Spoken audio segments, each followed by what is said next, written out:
My greedy fiancé ruined my first life, and then I woke up 8 years earlier with one chance to take revenge. It was July 1st, 2009, in her parents' living room, during the money meeting that had trapped me the first time. They wanted $400,000 before they would let me marry Fiona Sutton. The reset came with one ugly rule: before the day ended, I had to verify a $100 million win and control a working company, or I died again. I looked Fiona in the eye and cancelled the wedding. Her brother swung at me, so I put him on the floor. My father had already emptied his future for this family once. I would not let him pay twice. That was the first taste. To understand why I cancelled the wedding, we have to go 8 years forward. Fiona had emptied the apartment on the final night of my first life. 8 years later, I still loved Fiona. We had become engaged, and her family had turned that promise into a bill. My father once won a modest lottery prize and handed over most of it for our wedding. He kept almost nothing. Fiona's family took that money. Then they took my salary, a house payment, an SUV, and a car for her younger brother Todd. Todd once sent me a dealership photo with one message: Friday. My salary covered their bills and every emergency they invented. Fiona's parents called until I borrowed more. I worked overtime until my hands split. Fiona complained about the towels. They called every demand family. The debt stayed in my name. That final night, Fiona stood over me with her hand out. "The salary came in today," Fiona snapped. "Todd needs the money for his car. My account showed zero. I don't have it," I told her. Fiona pointed at my wrist. "Sell your watch. It's already gone." Her eyes cut toward the desk. "Then sell the laptop. Your father took it last month." Fiona slapped me before I finished, then threw a glass of water across my shirt. "You're useless," Fiona said. "My family gave you everything, and you still can't provide." I looked around the apartment. Her mother had our dining set. Her father had my laptop. Todd had my car. Fiona had every paycheck I had earned for 8 years. "What exactly did your family give me?" I asked. Fiona's face tightened. "We're one family. Stop separating everything like a selfish little man." "Family appeared whenever an invoice did." I stood. "Then why am I the only one paying?" Fiona shoved my chest. "Because you're the man. Figure it out. Have nothing left." She leaned closer. "Then become worth something." Her voice went cold. "I'm buying life insurance on you next week," Fiona said. "After that, you can die for all I care. At least you'd finally be useful."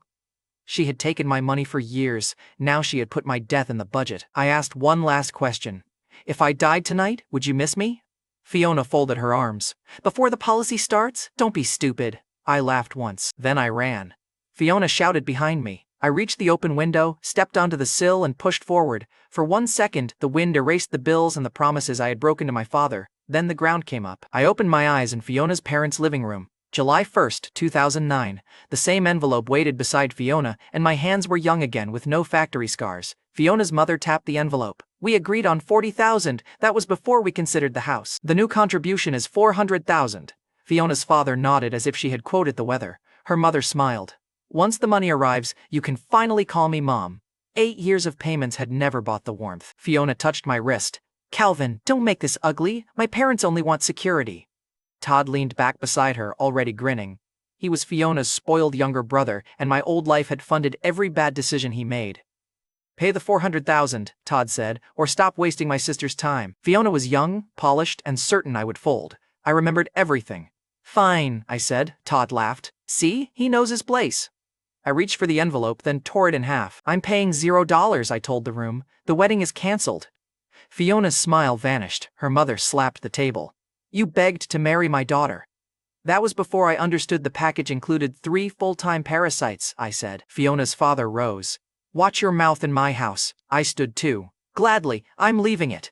Todd lunged. "You think you can insult us and walk out?" He swung at my face. I stepped inside the punch, caught his arm, and drove my shoulder through his chest. Todd hit the carpet hard enough to lose the rest of his speech. The wedding had cost 1 brother and $0. Finally, a fair price. Fiona rushed toward Todd while her mother screamed my name. I pointed at him before he could rise. "You attacked me. Stay down, or the second lesson costs extra." Todd stayed down. Good. The human late fee had finally met a consequence. Fiona's father crouched beside Todd and threatened to make me pay for the injury. Her mother reached for the phone. "Call whoever you like," I told her. "Start by explaining why your son threw the first punch in front of witnesses." Her thumb stopped above the screen. Fiona looked up at me. "Calvin, stop. We're supposed to be family." I cut her off. "No marriage, no family." Anger reached Fiona before sadness. "What about everything between us?" "I remember all of it," I told her. Then I pointed at the ring. "Keep it, lose my number." Then I walked out while the Suttons argued over who had ruined the deal. The bill came immediately. I had less than a day to turn memory into $100 million and a working company.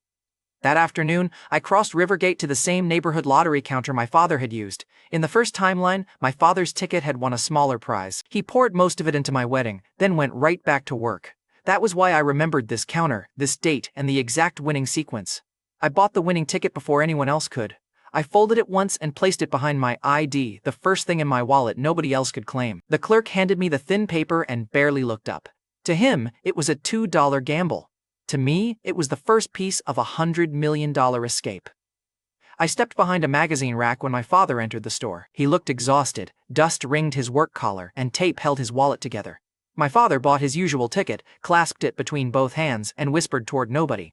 Just enough for Calvin's house, just enough so they'll let him marry. His entire prayer was about my future. Even his lucky break had become another payment to the people who would destroy me. I almost stepped out, then I pictured him changing his numbers because I startled him, so I stayed behind the rack and let him leave. Protecting the timeline felt awful, but losing the jackpot would kill both versions of our future. My father left with his shoulders bent. I held the winning ticket and made him a promise he could not hear. "You will never beg for my future again." A cold system voice answered inside my head. Lifeline novice mission activated. Blue words filled my vision. Lifeline was the interface tied to my reset, and its clock had started the instant I came back. 3 hours were already gone. The rule was simple. I had 21 hours left to verify a $100 million win and take controlling ownership of a working company. The ticket could satisfy the first half, and the second required employees, assets, and real operations. A shell company would not count. Fail, and Lifeline would drain my survival reserve to zero. Near zero meant pain and nausea. Zero meant my senses would shut down before I died again. I stared at the ticket. Apparently death had customer service now, and the hold music was my pulse. The lottery result would not post until midnight, so by early evening I was back at my apartment building. A scream came from the floor above, and I knew that voice. Rosalie Hartman had grown up with me. She was the lifelong friend who still brought soup when I was too broke to admit I was hungry. In my first life, her mother's medical debt had pulled them toward loan sharks. By the time I understood the danger, Rosalie's life had already ended in tragedy. I had carried that failure for 8 years too. This time, I was already running upstairs, and Rosalie's apartment door hung open. A blonde collector had her pinned against the wall by one wrist. His partner in a red shirt blocked the hallway with a knife. Rosalie saw me and shook her head. "Calvin, leave, they'll hurt you." The blonde collector glanced at my old shirt and laughed. "Boyfriend? Lifelong friend," I told him. "Now take your hand off her." He tightened his grip instead. "Her family owes $500,000, the blonde collector said. "Loan, interest, medical bills. 3 days or we take something worth selling." His eyes moved over Rosalie, and that was enough. I crossed the room and punched him under the jaw. He folded against the wall and Rosalie slid clear of his grip. I stepped between her and the knife. The red shirt collector came in low, expecting panic. I caught his wrist, drove it into the doorframe, and kicked his knee sideways. He tried to wrench free, so I ground his forearm against the wood until his fingers opened. The knife hit the floor between us, and I picked it up before he did. He froze. Honestly, I don't know what he expected after bringing 1 knife and 0 talent. The blonde collector staggered upright. "You just made this worse." "No," I told him. "You made the price clear." I set the knife on the table, blade pointed away from everyone. "You get your $500,000 within 3 days, I said. "After that, both of you come back, kneel, and apologize to Rosalie." The red shirt collector laughed. "With what money?" Held up the lottery ticket and he squinted at it, then laughed harder. Good. He had chosen confidence before checking the result. The collector's backed toward the door and the blonde one pointed at me. 3 days, miss once and we take her. I stepped closer. Touch her again and the debt becomes your hospital bill. They left. Rosalie locked the door, then turned and stared at me. "Since when could you fight?" Rosalie asked. "I've had a difficult day," I said. Her gaze moved over my shoulders. "That explains the face, not those." "I had these shoulders yesterday," I told her. Rosalie smiled. "They finally clocked in." Laugh escaped me before I could stop it. There she was, safe and still roasting me. Then Rosalie's smile faded. "Calvin, you can't owe $500,000 because of me." "They are the debt," I told her. "You're the person I'm protecting." I moved the knife into a drawer and Rosalie caught my sleeve. "What happened to you today?" The answer was 8 years, 1 window, and a system with murder in its terms. I gave her the only part she could use. I stopped letting bad people set the price. A spike of pain punched behind my eyes. A bitter taste flooded my mouth. My stomach twisted and my fingers lost strength. I tried to step toward Rosalie's couch. The room tilted hard enough to throw me against the wall instead. Lifeline flashed another warning. Survival reserve critical, physical deterioration accelerating. Rosalie grabbed me before my head hit the floor. Calvin! My knees still buckled. The winning ticket remained in my pocket. Rosalie's 3-day deadline was now mine. And somewhere in Rivergate I still had to buy a company before my body shut itself down. Rosalie got me downstairs to my apartment before my legs quit completely. Minutes after the collapse, she sat me on the couch and pressed a cold towel against my neck. Lifeline kept one warning across my vision. 21 hours remained. My survival reserve had not hit 0, so the pain eased after several ugly minutes. The system had given me the worst customer service timer in history. It had no pause button and apparently charged full price for dying. Rosalie crouched in front of me. You need a hospital. I need the lottery result, I told her. Rosalie frowned. That answer made the hospital sound more urgent. A knock hit the door before I could stand. Rosalie opened it and Fiona walked in without waiting for permission. Fiona saw my pale face, then she saw Rosalie's hand on my shoulder. Her concern lasted about half a second. So this is why? Fiona demanded. Rosalie straightened. Why what? Fiona ignored her and looked at me. Was the wedding contribution too much, or were you already seeing someone else? There it was. Fiona ignored my pale face and the bruise. Money came first, Rosalie came second, and my health landed somewhere after parking. Her family had sent her to recover their income.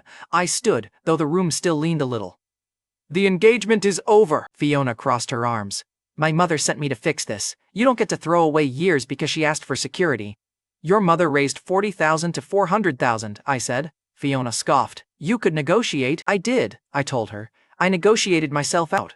Rosalie bit the inside of her cheek, and Fiona noticed and snapped at her. This doesn't involve you. Rosalie moved beside me instead of backing away. You came into his apartment. In my first life, people had watched Fiona speak for me. Rosalie had known this version of me for one day and still chose my side. Fiona's eyes narrowed. Calvin, tell her to leave.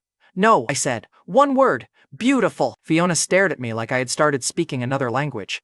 I continued before she could rebuild her authority. I told Fiona, your family will keep pricing your life until you have nothing left either. Get away from them while you still can. For 1 second, her anger cracked, then pride covered it. You'll regret this, Fiona said. When you come crawling back, the price will be higher.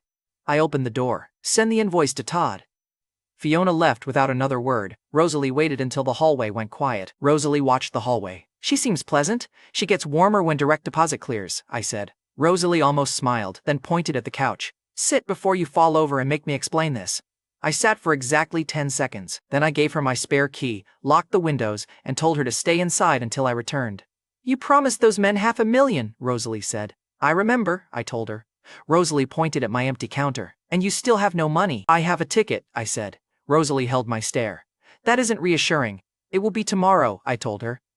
That night in my apartment, one local headline solved the company problem. Harborcrest Development had missed 6 months of payroll. Its lenders were circling, and its owner had vanished from public view. I remembered what happened next. 2 years later, a transit interchange turned Harborcrest's forgotten East Side land into Rivergate's hottest commercial corridor. Right now, nobody wanted the company except me. Buying that wreck under a death clock was reckless, but dying on schedule was worse. Near midnight, every lottery number matched. The next morning, my assigned account manager verified the ticket and stood straighter. $100 million gross. $68 million is usable now. He gave me his direct number and one warning. Another huge transfer could trigger an automatic fraud hold. The review had already eaten most of the night. When the money cleared, Lifeline showed 43 minutes. I ran straight to Harborcrest headquarters, where unpaid workers had blocked the gate.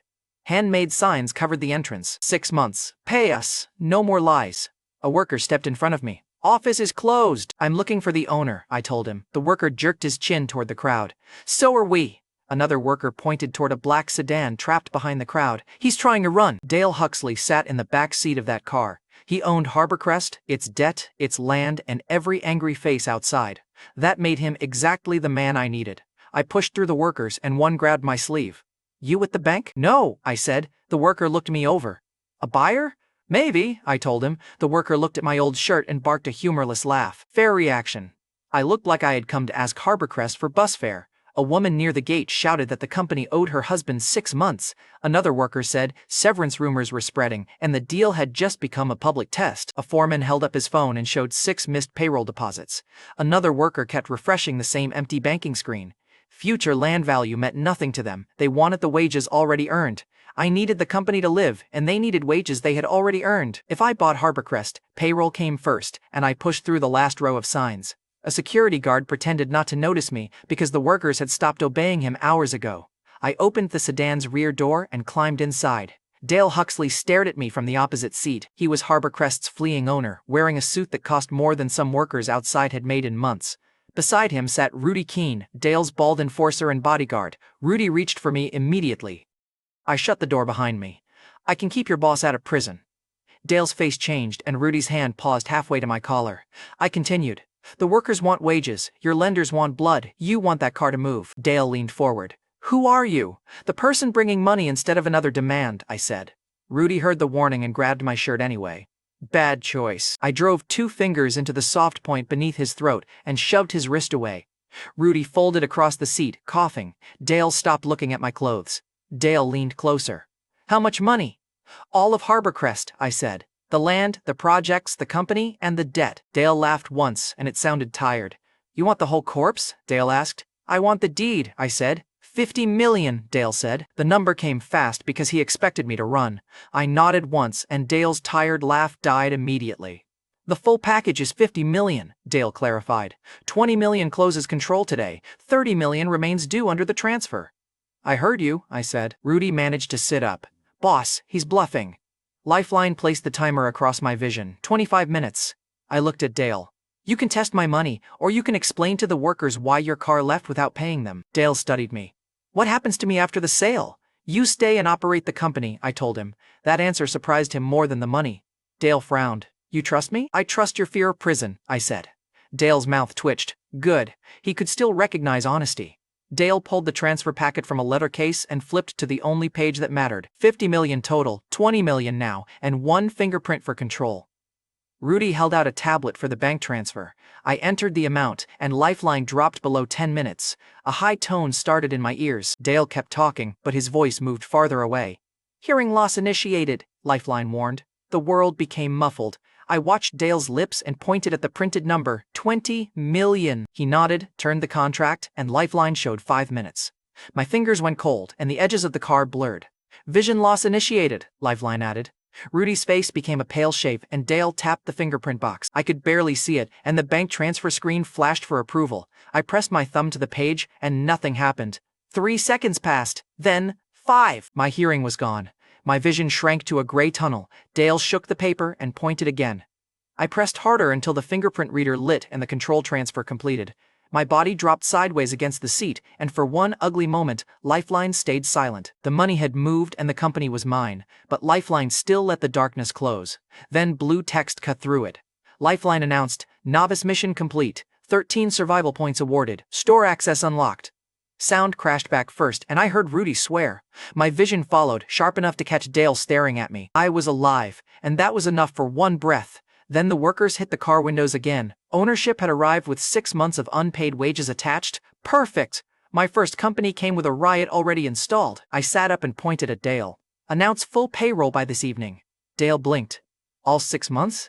All 6, I said.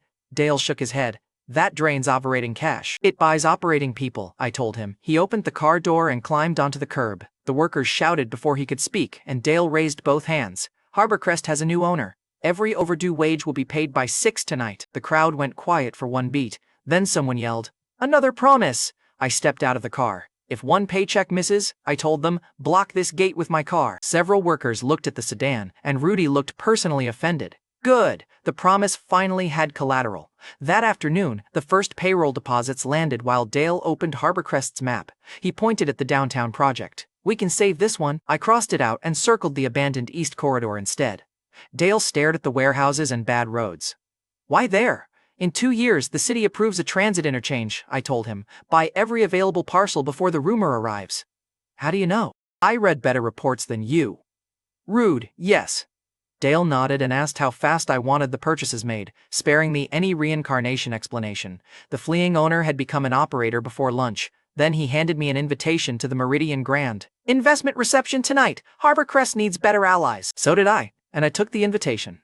When I reached the Meridian Grand that evening, a luxury car stopped at the entrance ahead of me. Fiona stepped out in a fitted evening dress. A rich man offered her his arm less than a day after I canceled the wedding. Fiona had found a richer date before the canceled ring cooled. At the Meridian Grand Hotel entrance, Fiona stood beside a rich man before the canceled ring had cooled. His name was Travis Maddox, an investment company owner in a tailored suit. He kept a possessive hand on Fiona's waist and made sure everyone saw it. Fiona looked good. In my defense, the dress was winning the argument. Then Travis saw my old shirt, bumped my shoulder and asked Fiona, "You know him?" "My ex-fiancée," Fiona said. Travis looked me over. "So this is the guy who couldn't afford you. She's with someone who can meet her family's standards now." I glanced at Fiona. "That was fast." "Some people understand commitment," Fiona said. Travis smiled. The Walking Bad investment thought he had won. He had bought the family invoice. Before I could enter, Lifeline flashed a new mission across my vision. I had to invest $15 million in a real operating company to earn 10 mission points. The store opened beneath it, and one-use emergency stabilization cost 12 survival points. I had 13, so I dismissed the option as Lifeline's most expensive bad joke. A hotel guard blocked the door. "Invitation." I held up Dale's card, and the guard checked my jacket. "This belongs to Harborcrest's owner." "Correct," I said. The guard frowned. "Then where is he?" "Inside," I said. Travis laughed. "He found it in the parking lot." Fiona stepped closer. "Calvin, leave before security makes this worse." The guard handed the card back. "You're not on the list." Travis patted my shoulder. "Start with a better shirt." Travis was the third person that day to insult my old shirt. Dale came through the ballroom doors before the guard could touch me. "What's going on?" Dale asked. The guard pointed at me. "This man claims the owner invited him."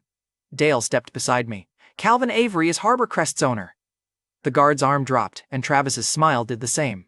Fiona stared at Dale, then at me, and Dale continued, loud enough for the lobby. "He purchased controlling ownership this morning." The guard opened the door so quickly his shoes squeaked. Travis changed voices. "Calvin, relax, we were joking." I looked at him. "You should practice somewhere else." Dale turned to hotel security. "Remove anyone blocking my guest." Travis lifted both hands and backed away. Fiona pulled him aside after the apology, so security passed him. I let him keep that small mercy, and he would spend it badly.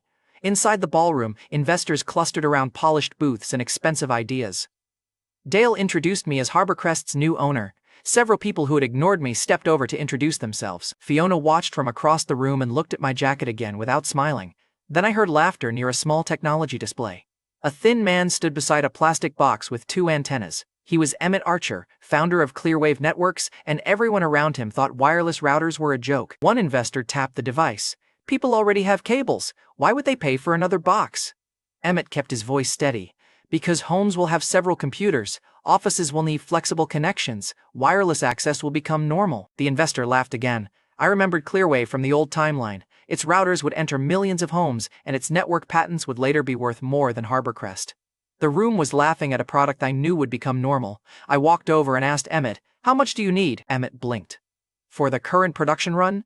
"For the company to move," I said. "15 million would fund development, manufacturing, and distribution," Emmett answered. "Perfect. I'll invest 15 million, I told him. The nearby laughter stopped, and Emmett searched my face. "You're serious?" "Did not come here to flirt with a router," I said.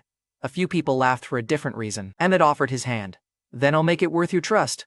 Before I could accept, Travis returned. Of course he did. One warning had only convinced him to find a larger audience for mistake number 2. Travis pushed through the small crowd with Fiona beside him. 15 million, he repeated. From him? He pointed at my jacket. Harborcrest owes workers 6 months of wages. Dale was running away this morning. Now this kid claims he bought the company and wants to throw money at plastic toys. Dale stepped forward. "The workers are being paid." Travis scoffed. "That is what a bankrupt man says before the checks bounce." Investors looked from Travis to Dale. If my transfer failed, Travis's version would win in public.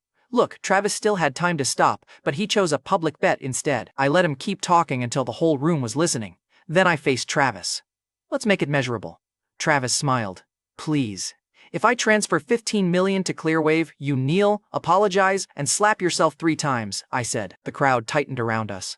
Travis laughed. "And when you fail, security can force me to my knees," I told him. Fiona grabbed Travis's sleeve. "This is stupid." Travis pulled free. He brought it on himself. Ronan Beckett, the Beckett family's materials heir, cut through the crowd. He was one of the reception's highest status investors. "Then accept the wager," Ronan said. People moved aside before he asked, and Travis's posture changed by half an inch. That half inch told me everything, and Ronan looked at him. "You heard the terms," Travis tried to grin. "It was a joke." Ronan stopped in front of him. "Do I look confused?" Travis swallowed. "No." "Then continue," Ronan said. Travis forced a smile. "Fine, I accept." Ronan turned to me. "Can you transfer it?" "I can," I said. "Good," Ronan replied. I hate unfinished entertainment. That earned him a small amount of respect. I reached into my pocket slowly, and Travis watched like I was searching for loose change. I let the pause stretch, then I produced the plain bank card assigned to my jackpot account. Fiona stared at it. That card looks ordinary, Fiona said. Calvin, stop before this gets humiliating. Travis snatched it from my fingers. This thing probably has lunch money on it. I took it back. Run the transfer, I told Emmett. Emmett entered his company account on the terminal. I entered 15 million and the screen processed until one red line appeared. Insufficient available funds. The ballroom went silent and my stomach dropped. I had just under 50 million available after Harborcrest. The money existed, but the screen did not care. Travis laughed so hard he bent forward. I knew it! Fiona closed her eyes, but Ronan looked at me without changing expression. Emmett's hand remained on the terminal, and Travis pointed at the guards. Make him kneel! 2 guards moved in, and I raised one hand. The account is under a high-value fraud hold. Travis spread his arms. Listen to him. The invisible fortune has rules now. One guard grabbed my right arm. I turned with the grip, drove my elbow into his chest, and sent him into a chair. The second guard rushed from the left. I caught his wrist, stepped behind his knee, and put him on the carpet at Travis's feet. Fiona stared. Ronan's eyebrow lifted as Travis backed up, and the bank warning returned to me. Another huge transfer could trigger a fraud hold. My hands were working perfectly. I hit the direct number the account manager had given me. He answered on speaker before the second ring. Mr. Avery, the fraud alert named the Meridian Grand Terminal. Stay there. I'm in the lobby. The ballroom doors opened, and the same account manager entered carrying a black case. Your balance was temporarily restricted after the Harborcrest transfer, he announced. The hold is cleared. Travis stopped laughing, and the account manager placed a new elite card on the table. Your available balance is just under $50 million. 2 investors stepped away from Travis. A hotel manager moved behind me. Emmett straightened. Fiona stared from my plain card to the elite one. I pushed the transfer again, and $15 million cleared. Emmett's terminal chimed, and Emmett looked from the confirmation to me. I won't waste this. You'd better not, I told him. I just fought hotel security for those antennas. Ronan turned toward Travis. Neil? Travis's face darkened. Ronan, be reasonable. You accepted, Ronan said. Travis looked to Fiona, and she took one step away from him. His jaw clenched before he lowered himself onto both knees. I stood in front of him. Apologize. Travis stared at the carpet. I'm sorry. Use my name, I said. His jaw tightened. I'm sorry, Calvin. Now the slaps, I told him. The first slap barely touched his cheek, and Ronan folded his arms. That was a skincare routine. The crowd laughed, and Travis hit himself harder. The second slap cracked through the ballroom and turned his face red. The third was louder. I let the sound settle, and Travis had finally made an investment with immediate returns. I crouched slightly so he could hear me. You also claimed Dale stole payroll money and Harborcrest could not pay its workers. Travis looked up. I never said stole. You said the checks would bounce, I replied. Tell the room what proof you had. His eyes moved around the crowd. None of his allies rescued him. Travis forced the words out. I had no access to Harborcrest's accounts. I was repeating rumors. Whose rumors? I asked. I don't know, Travis muttered. That part was probably a lie. I made him repeat the part he had said in public. Then say you invented the accusation, I told him. Travis's mouth twisted. I invented the accusation. Dale's shoulders loosened while Emmett offered me his hand again. This time I shook it. Travis left the circle with one hand on his red cheek and the other already dialing. Fiona approached after he cleared the crowd. Her voice dropped. Were you always this rich? No, I said. Fiona glanced at the elite card. Then how? You stopped asking useful questions years ago, I told her. Her eyes moved to the elite card, and her voice softened too late. Lifeline interrupted. It recorded 10 mission points, then skimmed its 10% administrative cut from that reward. Mission points did not refill the survival reserve keeping me alive, which still showed 13. I stared at the numbers. Fiona's family finally had competition. Lifeline might be the greediest entity in the story. My phone rang, and Rudy's name filled the screen. I answered, and his voice came fast. Boss, get back to Harborcrest. The workers are rioting. The payroll order should have bought one calm night. It bought me a second crisis. That same night, Rudy's call pulled me back to the Harborcrest yard. Workers had surrounded the loading area. The overdue wages had started landing, but rumors said I planned to fire everyone after payment and deny severance. Fear had moved faster than the bank, and Dale met me near the gate. 2 men are stirring them up, Dale said. They claim they represent the workers. I saw the blonde collector from Rosalie's apartment near the center. The red shirt collector stood beside him. Of course, the same 2 idiots had found another paycheck for hurting people. The blonde collector shouted, "Take the money and leave now, or the new owner keeps everything." Worker shoved forward and another shoved back. Someone knocked a power drill from a tool cart. The red shirt collector grabbed it and a foreman tried to stop him. The spinning tool struck the foreman under the ribs. He dropped and the shouting broke into panic. A coworker fell beside the injured man, pressed both hands to his shirt and shouted, "Call an ambulance." Rudy checked his phone. 10 minutes. The injured worker's breathing turned shallow. The coworker looked up at me. "He has a sick daughter. He's the only one paying for her treatment." The emergency stabilization option flashed back across my vision, 12 of my 13 points to hold him until the ambulance. That left 1 point between me and another collapse. Refusing meant watching a father die on my company floor. I knelt and placed one hand against the worker's chest. "Use it," I told Lifeline. Pain burned through my arm as 12 points disappeared. The worker's breathing steadied and the blood stopped spreading. His coworker stared at him, then at me. "What did you do?" "Bought the ambulance time," I told him. The sirens arrived before the stasis failed. Medical staff loaded the worker and confirmed he could survive transport. I stood with 1 survival point left and walked toward the collectors. The blonde one started backing away. "You," I said. The blonde collector pointed at the red shirt collector. He grabbed the drill. "You brought him," I said. Workers closed behind them. Good. Now the room had witnesses, and Rudy seized the red shirt collector's arm. Dale blocked the blonde one's exit, and I asked one question. "Who paid you to start this?" The blonde collector looked at the workers surrounding him and finally lost his nerve. "Travis Maddox," he admitted. The yard erupted, and the blonde collector kept talking. Travis wanted the payroll panic louder. He said if the workers turned on you, Harborcrest would collapse before the reception story mattered. The red shirt collector nodded quickly. "We were just supposed to agitate them." I looked toward the ambulance leaving the gate. "You upgraded the assignment." Then I kicked the blonde collector in the stomach. He dropped to his knees and the workers cheered. One of them kicked the drill away and stepped beside me. Dale nodded once. Rudy called me boss without hesitation, and I faced the crowd. "No layoffs tonight. Every worker gets a real employment contract. The injured man's bills are covered, and so is his daughter's treatment." The coworker who had begged for help lowered his head. "One promise." One changed face. "Enough." I ordered Rudy to lock the collectors in the security office and keep every worker nearby as a witness. Dale handled the aftermath. The workers had finally chosen my side. The price was 1 survival point, a richer enemy, and a worker fighting for his life. Rosalie needed a safer home before my enemies learned where she slept. The next person who begged me to use that power was Fiona, and the man hurting her was Travis. That night at my apartment, I told Rosalie she needed a safer home. Travis had already hired men to attack my workers. My address was public enough for hired men. Rosalie sat across from me, holding the tea she had forced me to drink. "You just bought a company," Rosalie said. "Now you're shopping for a house?" "A better one," I told her. Her eyes narrowed. "For Fiona? Or you?" Rosalie forgot the tea halfway to her mouth. That sounded dangerously close to a proposal.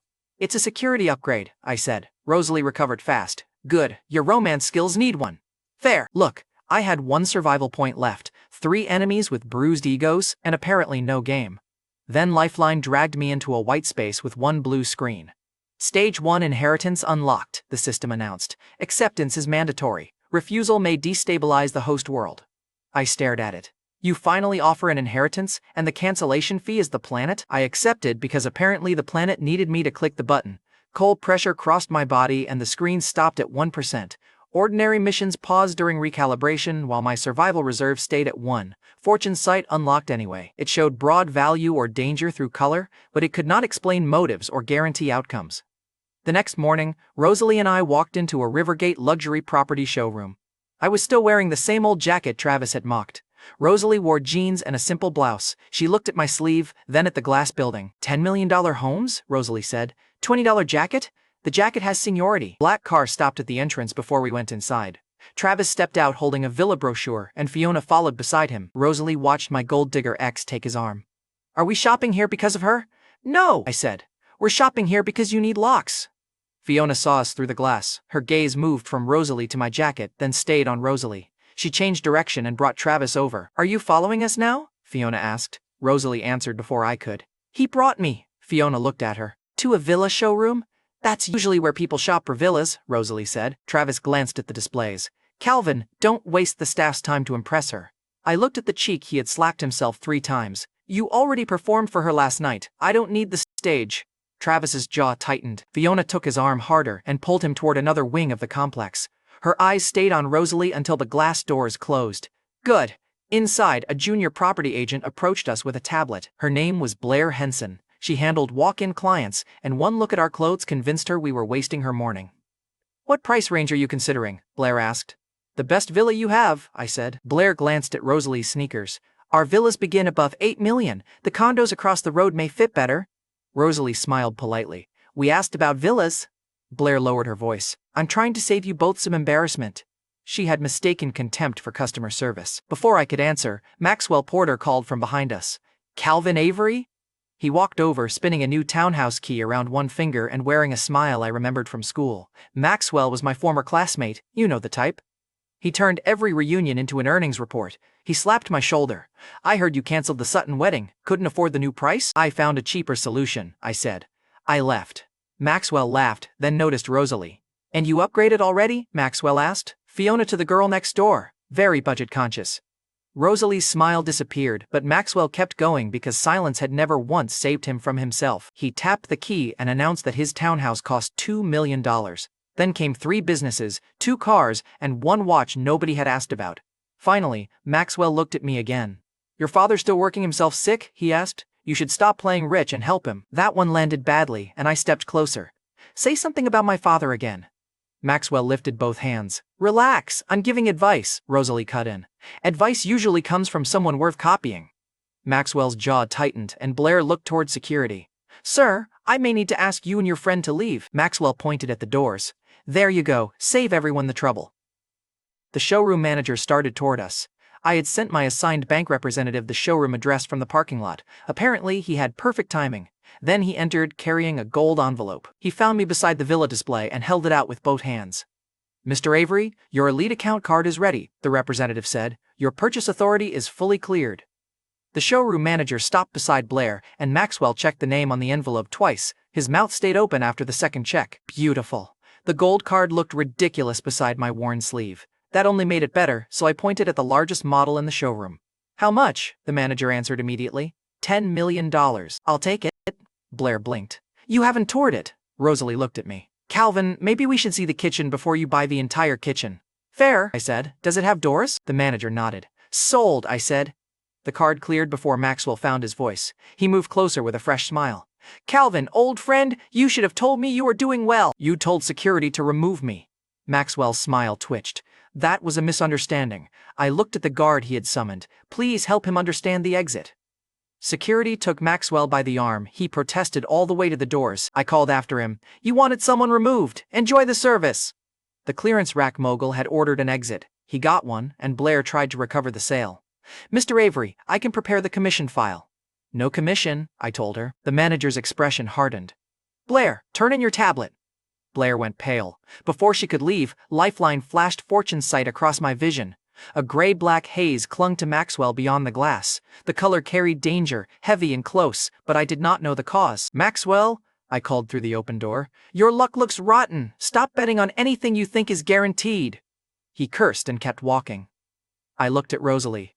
Gold light rested around her shoulders and hands, warm and steady. Fortune sight gave no explanation, and I closed my hand around the villa key. Rosalie was getting the safest home I could buy. Blair stood near the manager's desk fighting tears.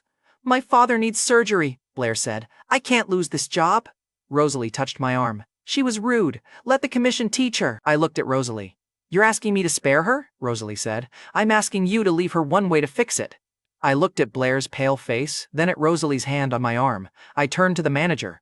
"Blair keeps the job. She loses this commission and gets one final warning." The manager agreed, and Blair stared at Rosalie. "Thank you." "Next time," Rosalie told her, "sell the house before judging the jacket." That was my girl. An older customer overheard the exchange and approached with the confidence of someone who had been matchmaking since birth. "Young man," she told me, "I have 2 granddaughters, both beautiful, both single. You know where this was going." I pointed at Rosalie. "My girlfriend is standing beside me." Rosalie turned slowly. "Your girlfriend?" "Very territorial," I told her. Rosalie smiled. "Correct. She also wants the west bedroom." The older customer laughed and walked away. Rosalie waited until we reached the lobby. Rosalie asked, "How long have I been your girlfriend?" "Since the matchmaking ambush," I told her. Rosalie tapped the key against my chest. "You're already behind on flowers." "In my defense, I bought you a villa," I said. Rosalie's cheeks turned pink. "That defense may survive court." My phone buzzed before I could enjoy the win. Fiona had sent one message. "Room 606. Travis put something in my drink. Please help." She had sent it before the drug took full control. I stared at the screen, and Rosalie read my face. Fiona? Yes, I said. Rosalie held out her hand. You're going. Should block the number, I told her. Rosalie took the villa key from my hand. You can hate her after she's safe. She was right at the worst possible time. I left Rosalie with the showroom manager and drove straight to the Meridian Grand. Minutes later, outside room 606, I started recording on my phone. Travis had already used hired men once. I wanted a witness that could not get scared. The door was locked, and I hit it with my shoulder until the frame split. Fiona lay half-conscious near the bed. Her dress was torn at one strap and her arms barely moved. Travis held her wrist while reaching for the rest of her clothes. Take your hands off her, I told him. Travis looked over his shoulder. She came here with me. She told you no. Travis released Fiona and came at me instead. I drove my knee into his stomach. He folded. I caught his jacket, turned him, and kicked him across the carpet. Travis tried to rise, and I put him back down with one punch. Then I wrapped Fiona in the hotel robe and carried her into the bathroom. Cold water helped her recover enough to speak. Hotel medical staff waited outside once she could answer them. Only then did I turn back to Travis. My phone was still recording, and the red icon finally reached his brain. Travis wiped his mouth. What do you want? $30 million, I told him. He stared at me. For walking into my room? For drugging Fiona, touching her after she said no, and making me break a very expensive door. Travis tried $5 million, then 10, while I kept recording. I looked toward the bathroom, and he reached 20. 30, I repeated. Due by noon tomorrow. Miss it, and this recording reaches your board, the hotel, and every camera in Rivergate. Travis typed the payment agreement into his phone and confirmed it aloud. The Walking Bad investment had become a $30 million invoice. Hotel security dragged Travis into the hall while he shouted about lawyers. My phone kept recording as Fiona came out wearing the hotel robe. Her face was pale, but her eyes were clear again. She looked at my phone, then at me. How did you become this rich? Fiona asked. I almost laughed. I had just pulled her away from a predator, and money still reached the finish line first. Does money matter more to you than what happened here? I asked. Fiona swallowed. I'm trying to understand you. You had 8 years to do that, I told her. Fiona stepped closer. Calvin, maybe we can fix things. No, I said. I left her with the hotel medical team and told the front desk to arrange her ride home. The engagement stayed dead. That afternoon, after hotel staff took over, I drove back to the showroom office. Rosalie was still waiting with the manager. The manager handed me the final residence file and 2 keys. Rosalie stared at the paperwork. I'm tired of living inside other people's emergencies. I put 1 key in her palm. Then stop! This place is yours to live in. Her fingers closed around it, and Rosalie looked down at the key. You really did this for me. I said I would, I told her. She leaned against my shoulder for 1 quiet second. Then I'll make the place worth coming home to. I squeezed her hand once. The key stayed in her palm, where no Sutton could reach it. For once, Rosalie had a protected door, and I controlled every lock around it.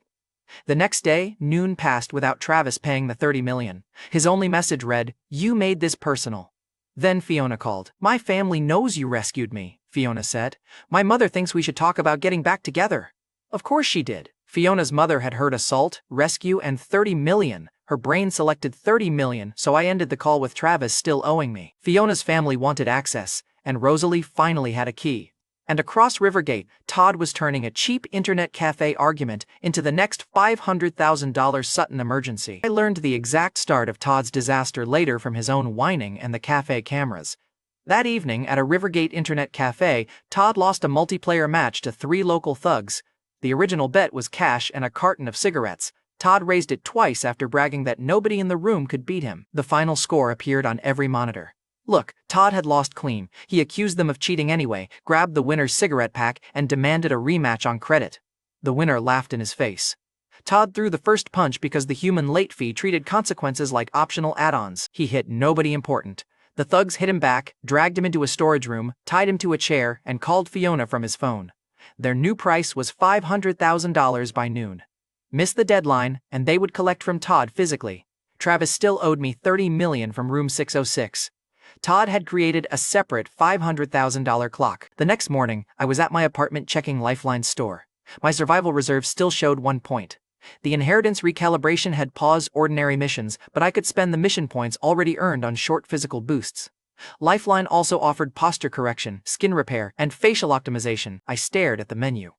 Apparently, the system had seen my enemies and decided my cheekbones were the emergency. Fiona's mother called before I closed the screen. Calvin, we heard about the villa, she began. Fiona explained what happened at the hotel. Family should support family after a crisis. I looked at the phone.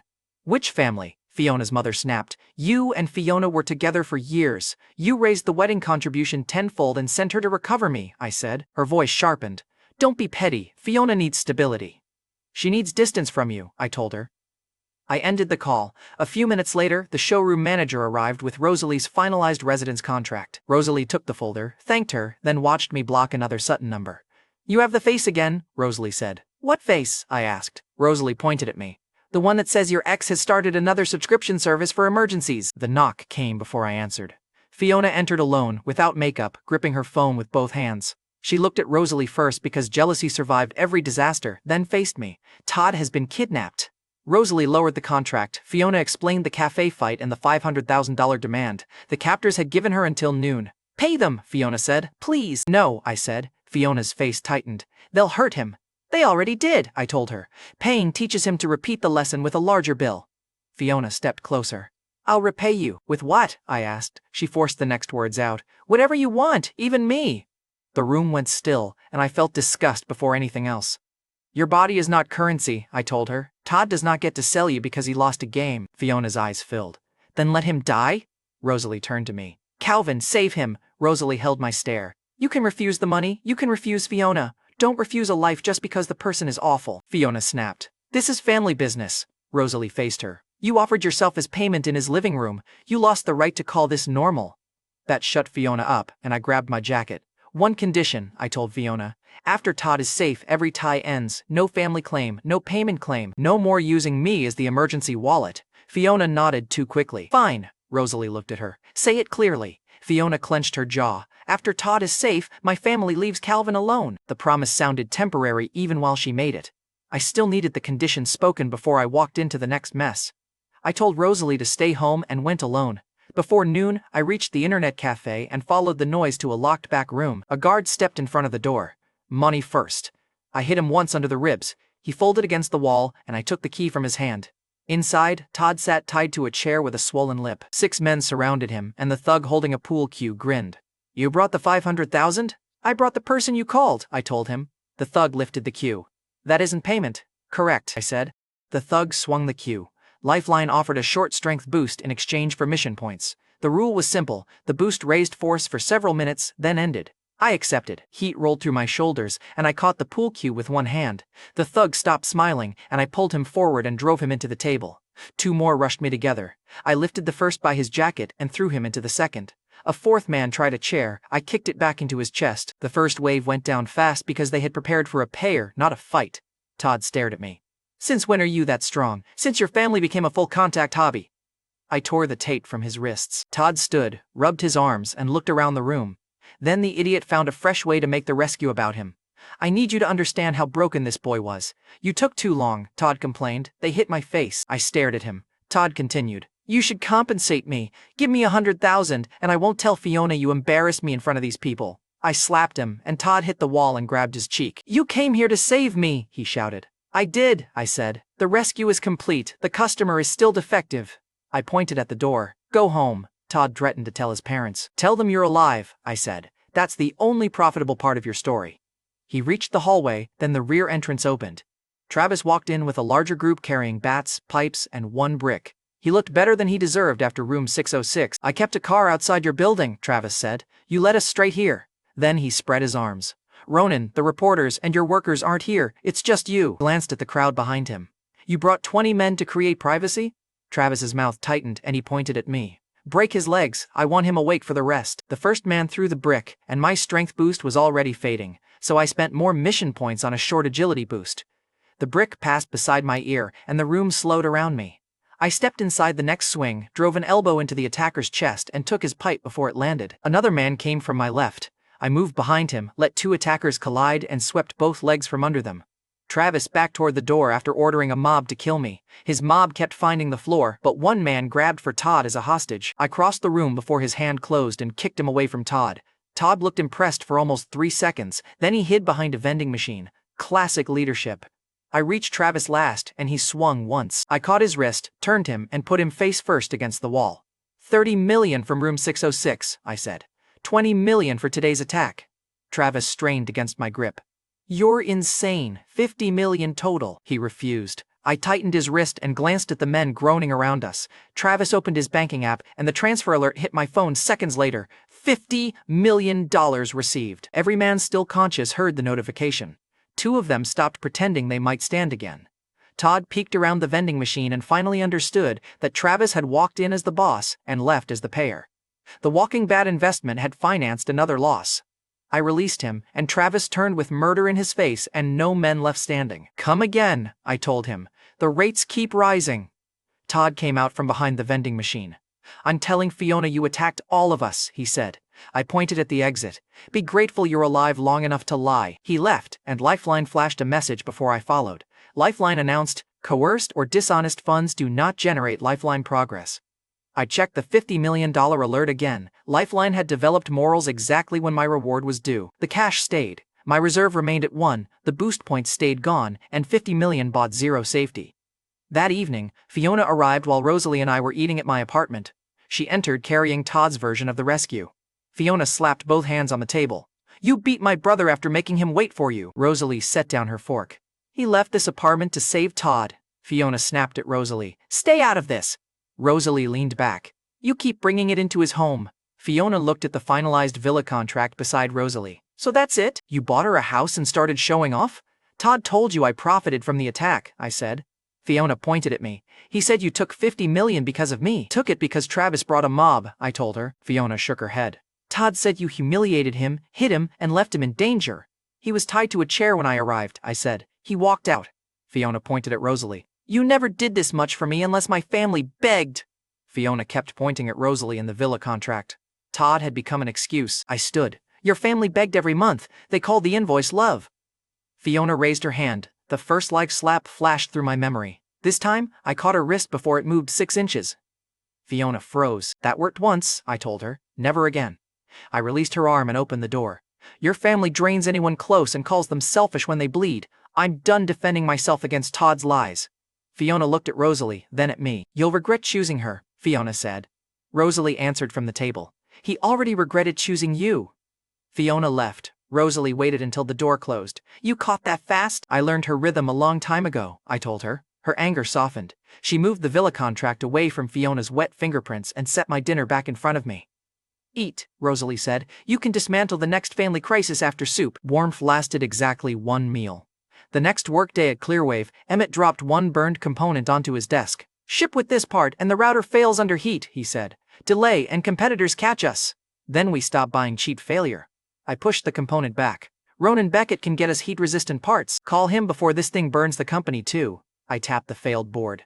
Once it holds, take the router to telecom distributors. They already sell the connection. Emmett reached for the phone.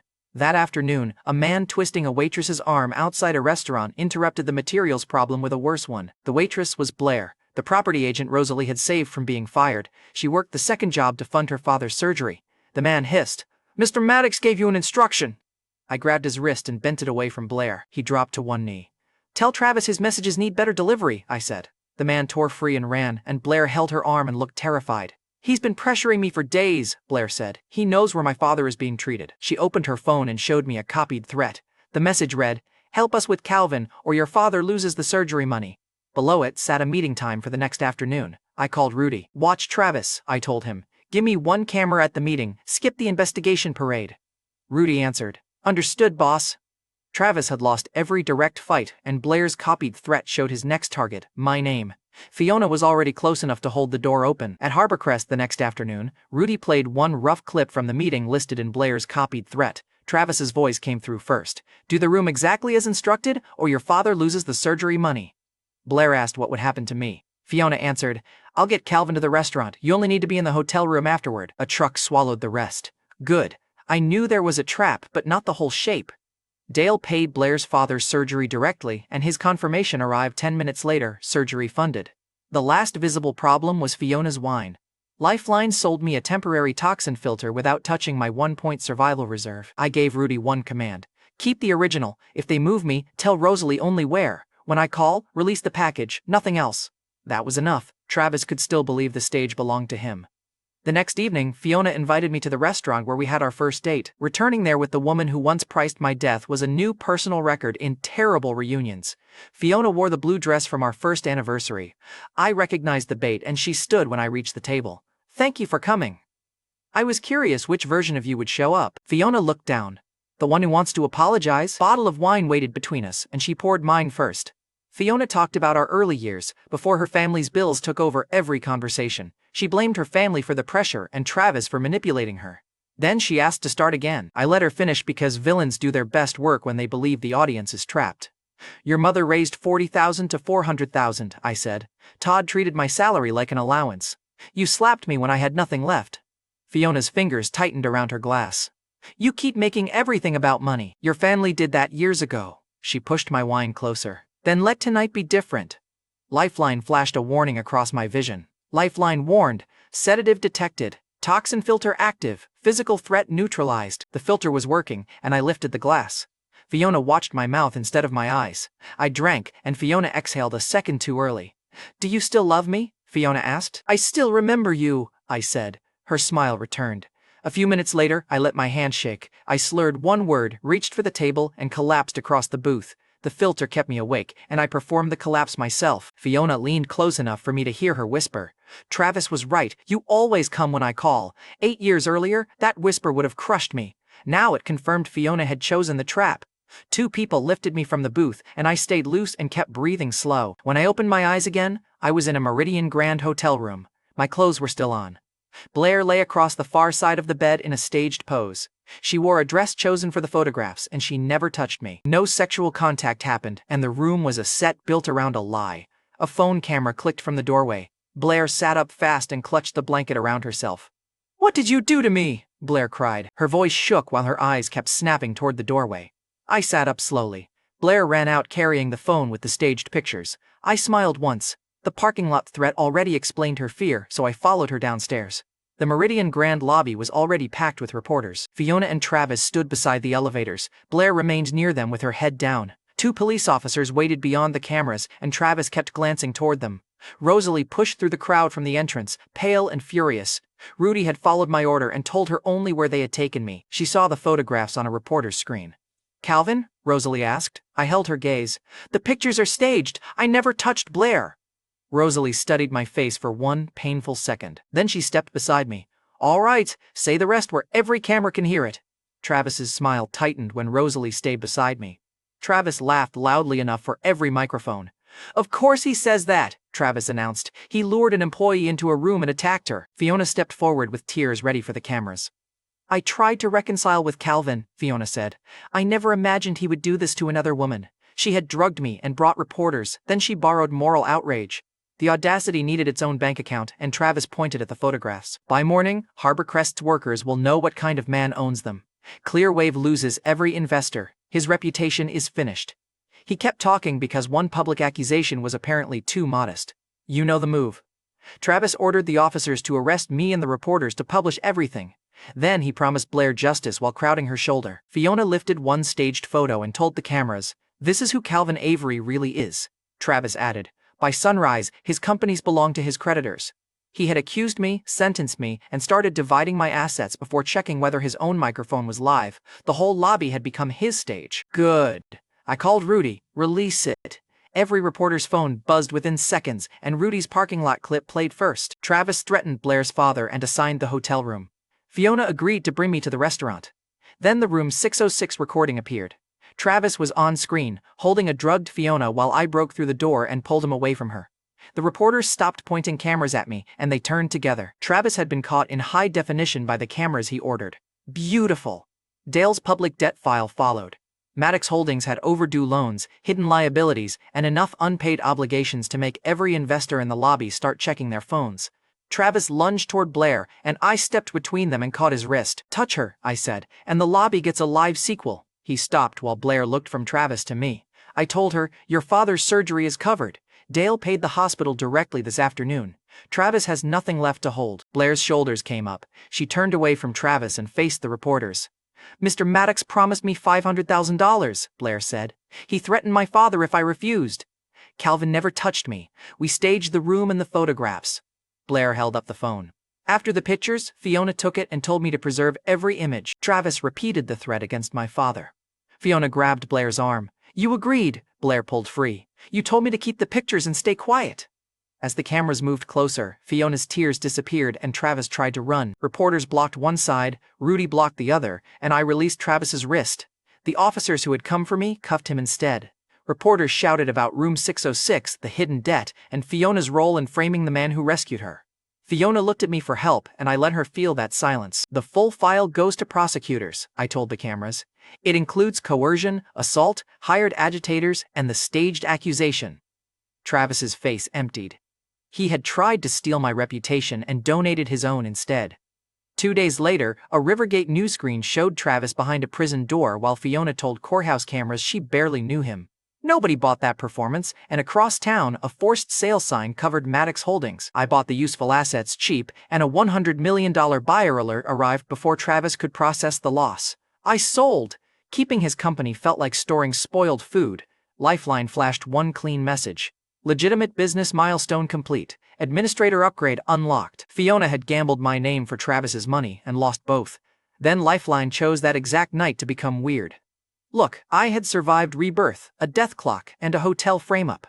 The pink bunny still surprised me. I was alone in my apartment bedroom when it dropped onto my bed. It stared at me with bright red eyes. I stared back. Lifeline upgrade complete, the bunny announced in the same system voice that had threatened my life. The bunny climbed onto my chest and tapped my cheek. The bunny chirped. Please rate your administrator 5 stars. I caught it under the front legs. You charged fees, hid rules, and nearly killed me. The bunny replied. 4 stars remain acceptable. Pink light filled the room, and the bunny transformed into a woman sitting across my legs. She had dark hair and sharp eyes. Her fitted red dress made my brain pause at the least professional time possible. In my defense, the system update had arrived with unfair graphics. She leaned close. Better interface? More expensive looking, I said. My bedroom door opened. Rosalie stood there holding 2 mugs. She looked at the woman on my bed. Then she looked at the woman's hand on my shoulder. Rosalie managed one sentence. Your security upgrades are getting creative. Then she fainted, and the woman moved faster than I did. She caught Rosalie before her head hit the floor and touched 2 fingers to her temple. A soft light passed through Rosalie's skin, and her eyes opened. The woman smiled. I repaired her. You caused her, I said. She placed one hand against her chest. My name is Zara. I am Lifeline's embodied administrator. Zara looked around my bedroom. I'll be staying with you. Rosalie sat up slowly. Living where? Zara pointed at me. Near the host. Rosalie looked at the bed. That answer needs fewer options. I moved Zara off my legs. The couch has one. Zara frowned. 1-star behavior. The greediest app alive had acquired a body and immediately started reviewing me. My phone rang before I could explain anything. Fiona appeared on video, furious and exhausted. Voices argued behind her. Todd shouted from somewhere off-screen. You lost Travis and all his money, Fiona's father barked. Then find another man with money and fix it. Fiona turned the phone toward herself. My father says I cost the family Travis's money. Todd says I ruined his future. They don't care what Travis did. They only care that the payments stopped. For once, her anger was aimed at her own family. Then she aimed that anger at me. You helped Travis frame me, I told her. Fiona snapped. You destroyed everything. You built it. I released it. Fiona's expression hardened. I don't need you anymore. The screen darkened for 1 second and Zara stopped smiling. A thin black distortion curled around Fiona's image, then vanished into her shadow. The call ended. What was that? I asked. An outside contract, Zara said. Hostile. Terms unknown. That was all she would give me. Fiona had lost Travis and gained a power I could not name. Rosalie looked between us. Calvin, start explaining. So I told her the truth. I told Rosalie I had died, returned 8 years, and awakened Lifeline. I explained the death clock, the mission, and why 1 survival point still scared me more than $50 million excited me. Rosalie's face went white and Zara cut in. Unauthorized knowledge creates risk. Memory correction required. No, I said. Zara touched Rosalie's forehead before I reached her. 1 mission point disappeared from my balance, and Rosalie blinked. She still remembered Zara as my eccentric assistant who could become a bunny. She remembered the companies, the villa, and every choice she had witnessed. The reset, the lethal missions, and the hostile contract language were gone. I faced Zara. Do that again without permission, and your review drops below 0.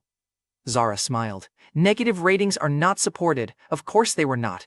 Travis had tried to steal my reputation and ended in a cell. The next man smiled, shook my hand, and tried to steal my luck. The next morning at my apartment, Zara refused to let me leave without her. Her distance tether worked while Lifeline's channel was stable. If I got too far away, it yanked her back to me. I tested it in the hallway, and the moment I reached the stairwell, pink light flashed. Zara appeared against my chest with both arms around my neck. The neighbor across the hall dropped his newspaper. Zara looked pleased. Range confirmed. I set her on her feet. Personal space failed. Zara answered. System priority. The neighbor slowly closed his door. Rivergate had survived one more explanation it did not deserve. The tether also made clothes urgent. Zara looked down at the fitted red dress she had manifested in. You dislike the interface? The interface is distracting, I told her. Ronan Beckett is expecting a business meeting. Zara leaned closer. So you noticed. In my defense, the system update had arrived with unfair graphics and no modesty settings. An hour later, Zara left a clothing store in a black dress and short coat. She turned once on the sidewalk. Better? Looked her over. More expensive. Zara smiled. 5-star answer. The greediest app alive had discovered shopping. My survival prospects were getting complicated. That afternoon, Zara and I reached a private car showroom. Ronan had invited me to inspect a luxury coupe and discuss Clearwave's burned components. Ronan was the Beckett family's materials heir who had forced Travis to honor our wager. He stood beside the coupe with a folder under one arm. Another man held the keys and kept interrupting him. The Keats lunch starts in 20 minutes, the man told Ronan. My father expects you there. Ronan gave him a flat look. Your father can survive lunch without supervising mine. The man stepped closer. The supply agreement comes first. I looked at Ronan. Does your driver always schedule your meals? Ronan's mouth twitched as the man with the keys went still, and Ronan introduced him. Calvin, this is Dorian Keats. His family owns Keats Cellars. He is obsessed with other people's schedules. Dorian handed the keys to a salesman like they had offended him. Calvin Avery, Dorian said. The kid who bought Harborcrest. You've had a lucky week. He offered his hand, and I took it. His grip tightened and stayed there. Cold moved through my palm, and my vision dimmed for one beat. Fortune sight opened on its own, and a thin gold current pulled from my wrist toward Dorian's fingers. Dorian smiled. Ronan noticed the grip. Dorian, let go. Dorian kept holding me. I'm congratulating him. Some men need help understanding pressure. The gold current thickened, and a wave of nausea rolled through my stomach. His attack had landed. His smile said he expected me to blame the room, the lights, or my one remaining survival point. Zara crossed the space between us and wrapped both hands around my arm. She pressed close enough to make Ronan raise an eyebrow. Calvin, Zara purred, you promised me a car and a movie. Then she whispered against my shoulder. Break contact. He's taking your luck. I twisted my hand free. The gold current snapped, and Dorian's smile tightened. I rubbed my palm. Interesting handshake. Do all Keats Cellars deals come with hidden ingredients? Dorian's eyes sharpened. Careful. I remembered the public scandal from my first timeline. State investigators had eventually found Keats Cellars relabeling cheap bulk wine as reserve stock. The family lost distributors, licenses, and most of its pride. I looked at Dorian. Ask your father why unmarked tankers arrive behind Keats Cellars after midnight. Then ask what happens when the state lab tests the reserve bottles. Dorian released the breath he had been holding. Ronan turned toward him. Is there something I should know? Dorian's voice dropped. He is bluffing. Then call your father on speaker, I said. Dorian froze with his phone in his pocket. The salesman stopped polishing the coupe, and Ronan closed the component folder. Dorian had wanted a private pressure test and brought witnesses instead. Beautiful. He had tried to drain me in public. Now he stepped back before the same witnesses. You should have kept that rumor to yourself, I answered. You should have kept your hands to yourself. Dorian looked at Zara, then at Ronan. This isn't finished. Dorian left without the keys, the lunch, or Ronan. Ronan watched him cross the showroom. You collect enemies quickly, shrugged. I meet efficient people. Ronan opened the folder and showed me a photo of Clearwave's burned component. Send the failed unit to my engineers. If the design survives our test batch, I'll consider supplying the material. Clearwave still had to pass the test. Ronan had finally assigned engineers instead of offering polite sympathy. Zara tugged my sleeve. The movie remains unpaid, I told her. You used it as tactical cover. Zara replied, tactical cover deserves snacks. Ronan looked between us. I understand less every time you speak. Healthy instinct, I told him. Outside the showroom, I asked Zara what Dorian had done. She gave me 3 facts. Zara called the parasite a seed, an entity from outside my timeline. Each seed bonded to one host and granted one signature ability. Dorian's ability stole luck through touch, while Lifeline shielded my core luck. That explained the gold current and the brief weakness. It also made Fiona's hostile contract look uglier. Before Zara could explain more, my father called. Calvin, come home tonight, my father said. Your uncle brought family business. Family business. In my experience, those words usually arrived carrying an invoice. That evening, I parked the coupe Ronan had let me test outside my parents' house. Zara turned into her pink bunny form before we entered. My father opened the door and stared past me at the car. That belongs to my boss, I told him. The lie came easily. Explaining the jackpot would invite questions I could not answer safely yet. Inside, my uncle Curtis Avery sat beside my mother. His daughter was already staring at Bunny Zara. Curtis had ignored us for years and suddenly looked delighted to see me. He stood and gripped both my shoulders. Calvin, you've grown into a successful young man. His daughter peered through the window at the coupe. Your boss lets you drive that? I told her. Sometimes. Curtis laughed too loudly. Family should help family rise. That's why I came. There it was, and he opened a glossy folder with no company name on the cover. Curtis lowered his voice. A private project is taking early partners. 100,000 gets the basic slot, 300,000 gets the preferred slot, 50% return in 1 month. My father's hand moved toward his checkbook. In my first life, my parents had trusted relatives because they assumed family would feel shame before stealing. I placed one finger on the blank folder. What's the project number? Curtis blinked. Private allocation. I tapped the empty cover. What company holds the money? Curtis pulled the folder closer. The documents come after commitment, I asked. Who signs the guarantee? Curtis's smile thinned. Calvin, successful people move before nervous people understand. Look, I had heard better pitches from men holding knives. I faced my father. Do not write the check. Curtis snapped the folder shut. Your father understands opportunity. He understands trust, I said. You came to sell it. Curtis stood. Watch your tone. I remembered the family scandal from the old timeline. Curtis's son had crossed the wrong employer, and the demand had reached our relatives before the truth did, so I used the one name he did not expect. How much time did they give Darren? Curtis froze. My mother looked between us. Darren? Kept my eyes on Curtis. Your son got involved with his boss's girlfriend. Now somebody wants $300,000 to keep the problem quiet. Curtis's face lost color, and the glossy folder slid from his hand. My father slowly closed the checkbook, and Curtis pointed at me. Who told you? You did, I said. Your face has terrible security. While Curtis demanded my source, his daughter reached for Bunny Zara and grabbed both ears. Zara bit her finger and the daughter yelped and dropped her. That animal is vicious, Curtis's daughter cried. We should cook it. I picked Zara up before she upgraded the bite. Touch my rabbit again, I told her, and dinner loses a guest. Curtis swept up the empty folder and pulled his daughter toward the door. He cursed me all the way outside, and Zara stared after him from my arms. The bunny administrator had ended the visit with one tooth and no paperwork. Efficient. After the door closed, my father looked at the checkbook in his hands. I almost gave him the money, he said. My mother sat beside him. We thought family would not lie about something this serious. I sat across from them. Nobody gives 50% for free. When someone hides the project and shows only the return, your savings are the project. My father nodded. He had once prayed for money to save my future. Curtis had nearly turned that trust into another bill. This time, the money stayed in my parents' account. My phone buzzed before I left, and Fiona had sent a video. Apparently, new money only counted if I watched her spend it.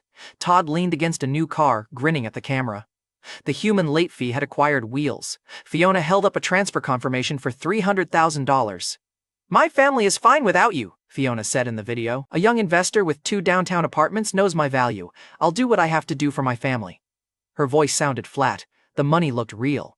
Todd revved the engine until Fiona's mother shouted approval from behind the camera. Fiona watched the transfer screen with a flat, obedient stare. I replayed the last 3 seconds. The video showed money, a new car, and Fiona promising obedience to somebody outside the frame. The patron's name and terms stayed hidden. The black distortion Zara had seen was already paying. The next business day at Harborcrest, Dale gave me 3 updates in under a minute. East Corridor construction had started, and the buyer's $100 million payment for Travis's old company had cleared. And a private market beneath Rivergate was auctioning rare objects that sometimes carried abnormal energy. Zara sat on my desk in human form. We should go, I asked. Because of the objects? Zara shook her head. Because Dorian's seed will not be the last one. So that night, Zara and I went beneath Rivergate's commercial district. An old guide spotted us checking the wrong steel door and offered the route. Rivergate had one street for every disaster. Understreet Exchange had hidden itself below all of them. The guide collected a $2,000 entry fee and gave one warning. Down there, everyone is selling value, he said. Most of them are selling your mistake. He opened a steel door and led us into a crowded underground market. Jewels and sealed boxes filled the floor. Smiling liars filled the gaps. Zara stopped beside me, and her fingers closed around my wrist. Calvin, Zara whispered, there are seed signatures everywhere. Ahead, a crowd roared around a cutting table. 2 uncut stones waited beneath the lamp, only one of them glowed red. The right-hand stone glowed red beneath the understreet cutting lamp. The young man being forced to choose was Andrew Chandler. His family had once carried real authority on the private auction floor. Now, a betting organizer was cashing in on their decline. Andrew stood between 2 uncut stones while the crowd pressed closer. His coat was expensive, but one cuff had been repaired by hand. The Chandler name still opened doors, but the family account behind it was almost empty. The organizer held up Andrew's signed betting slip. "Your family bought this turn. Pick wrong, and the penalty comes due tonight." Andrew's jaw tightened. He had entered to restore his family's face, and the organizer had turned that hope into public entertainment. The organizer tapped the left stone. "Choose this one, and the game ends clean." Andrew's hand hovered. Zara tightened her grip on my wrist. "The table is rigged." Fortune sight gave me one useful fact. The left stone carried nothing. Red aura burned inside the right stone. The organizer announced the side rule before anyone could move. A $300,000 backing bet bought the chosen stone. If the choice lost, the backer owed $3 million. A spectator laughed. "Nobody's backing Chandler. His family can't even protect its own card." Andrew looked around the circle, but nobody stepped forward. I did. "Right stone," I told him. Andrew turned. "Who are you?" I answered. "The man putting $300,000 on your choice." The organizer looked at my clothes, then at Zara. "You understand the penalty?" I said. $3 million if it loses. Cut the stones." The spectator laughed again. "He just bought Chandler's funeral." I looked at him. "Stay close. I enjoy repeat customers." Andrew studied my face, then placed his palm on the right stone. Andrew said, "That one." The organizer's smile stayed too calm, and he cut the left stone first. Gray powder spilled across the tray. No gem, no value. The crowd shifted toward the right stone, and the organizer offered Andrew one last exit. "Pay the $300,000 and walk away before the second cut." Andrew looked at me, and I nodded toward the saw. "Finish it." The blade touched the right stone, and its first slice showed dull rock. The organizer smiled wider, then the cutter turned the stone and made a deeper pass. Red flashed through the opening, and the cutter stopped breathing for a second. A ruby the size of a small egg sat inside the rock. The appraiser pushed through the crowd, checked the color under the lamp, and named it. Blood Pigeon Ruby, high grade, approximately $5 million. Blood Pigeon was a terrible name for a $5 million rock. 5 million shut the crowd up, and even the organizer's hand froze above the tray. The spectator who had mocked me leaned closer. "Sir, I knew the right stone looked special." "You knew after the saw," I told him. "Strong work." The spectator stepped back as the organizer's smile disappeared and his hand reached for the ruby. "The house has to verify the stone." I placed my hand over the tray. The appraiser verified it. "Pay the wager." The crowd that had mocked Andrew started repeating the 5 million figure. One man moved beside Andrew instead of the organizer. Another asked for a Chandler contact card, and the organizer paid. Andrew's family name stopped being the punchline for one clean minute. Andrew faced me. "You saved more than the bet," I told him, "then use the minute well." Andrew pulled the Chandler family's black card and pressed it to the private elevator. Only 3 black cards opened that level: the Markets, and Unknown Factions, and the Chandler families. The host's arm dropped, and he held the door for the man he had nearly dismissed. While the elevator rose, Andrew gave me the only rule that mattered. "Every spoken bid is binding. Pay within 3 days, or Understreet records the debt and bans you." The appraiser sealed the ruby at 5 million before I took the seat beside Andrew. Dorian arrived with 2 guards and the same bad smile. "Chandler found a new sponsor." Andrew lifted the black card. "I found a guest." The first lot was a so-called lucky vase wrapped in black fortune smoke. I kept my paddle down while another bidder hugged his new problem. Then my ruby reached the stage, and the auctioneer opened at 5 million. Dorian looked around to make sure the room was watching, then raised his paddle. 20 million. I raised mine. 50 million. Andrew leaned toward me. "The stone is worth 5, I told him. "I heard the appraiser." Dorian answered. 100 million. Several bidders lowered their paddles. One whispered that the Keats heir always got what he wanted in this room. Dorian heard him and smiled, and I raised again. 200 million. The room stopped treating the lot like jewelry. Dorian looked at me across the aisle. "You can't afford this game," I answered. "Then stop paying for my attention." His jaw tightened. 300 million, Dorian called. I lifted my paddle. 500 million. Andrew caught my sleeve. "Calvin, if you win your own lot, the settlement fee still applies," I said. "Then I should avoid winning." Andrew stared at me, and you know where this was going. Dorian had lost face to me in the showroom. Now every bidder was watching. His ego did the rest. Dorian called. 700 million, I answered. 900 million. The room had speed-run past gemstone money and entered national budget nonsense. Dorian stood. 1 billion. I waited. He watched my paddle instead of the auctioneer. I raised it slowly. 1 billion? 100 million? Dorian laughed. 1 billion? 200 million. His voice carried across the room, and I set my paddle on the table. Dorian kept smiling for 1 second too long. The auctioneer called once, and Dorian looked at me. The auctioneer called twice. Dorian's hand lifted as if he could pull the number back. The gavel fell. Sold for $1.2 billion. Andrew covered his mouth with one hand and I leaned back. Congratulations, you bought my ruby. Dorian's face changed and every bidder who had watched my paddle turned toward his payment card. Dorian marched to the terminal and entered his account. The screen rejected the settlement and he tried a second card. Rejected. Dorian shoved the terminal. Run it again. The market attendant did, and the result stayed red. Dorian called his bank and demanded an override. He switched from threats to family names, then from family names to promises. The terminal rejected him a third time while the room listened. The VIP room watched Dorian's family name fail against a $1.2 billion bill. The attendant spoke plainly. You have 3 days to settle $1.2 billion. Failure triggers the debt record and permanent market ban. The attendant stepped back. Every bidder kept staring at Dorian. His guards lowered their eyes, and nobody wanted to stand beside a $1.2 billion mistake. Andrew whispered, "He never fails here." I kept my eyes on Dorian. Explain. Andrew lowered his voice. For years, rival bidders made impossible mistakes around him. Cards failed, sellers panicked. Dorian bought rare lots for almost nothing. The handshake rule finally connected to the auction. The pattern fit. Dorian had probably touched rivals before their bids, then let stolen luck wreck them at the terminal. Lifeline's protection had disrupted the trick, and his own money could not cover the bid his power created. Dorian turned from the terminal and pointed at me. Outside, said, you already bought the stone. The conversation was free. He left with both guards and the audience watched him go. Nobody followed. An hour earlier, the crowd had mocked Andrew's declining family. Now the entire VIP room had watched Dorian purchase $5 million of ruby for $1.2 billion. He was cooked, and the receipt had 3 days on it. After the payment ultimatum, Andrew led Zara and me toward the exit. Dorian blocked the alley beyond Understreet's steel door. His guards spread behind him. Dorian started. You have no idea what the Keats family can. I punched him before the threat found a second sentence. His head snapped sideways, and one guard rushed me from the left with a metal baton. I stepped outside his swing, drove my shoulder into his chest, and sent him into the wall. The second guard grabbed Zara's arm, and Zara twisted free and kicked his knee. Dorian lunged while I was turned, and he caught my wrist with both hands. Cold struck harder than it had in the showroom. Gold light pulled toward his palms, and his smile returned. This time, I knew the route. I locked my fingers around his wrist and held him there. Calvin, release him, Zara warned. The gold current stopped, then it reversed. A dark thread tore out of Dorian's palm and ran into mine. The alley lights flickered. Dorian's nearest guard stepped on his own dropped baton and crashed into the wall.